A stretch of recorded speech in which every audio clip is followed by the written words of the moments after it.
Hi, this is Steve Hoffacker. Thanks for joining me. I'm a certified aging in place specialist and a master instructor. One of the things that we're called upon frequently to do is home improvements. But we don't just start with an improvement. We have to do some data collection first. We have to understand what it is that we're going to be doing. And we have two approaches for that.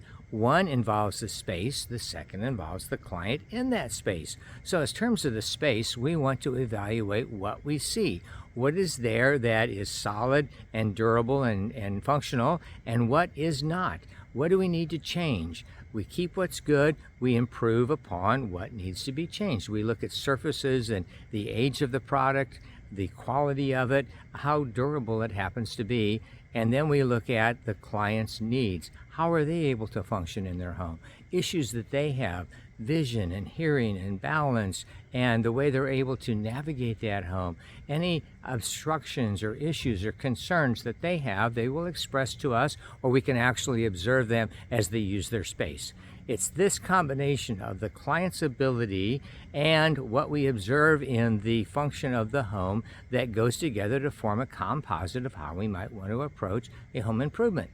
This is Steve Hoffacker. Thanks for joining me. Until next time.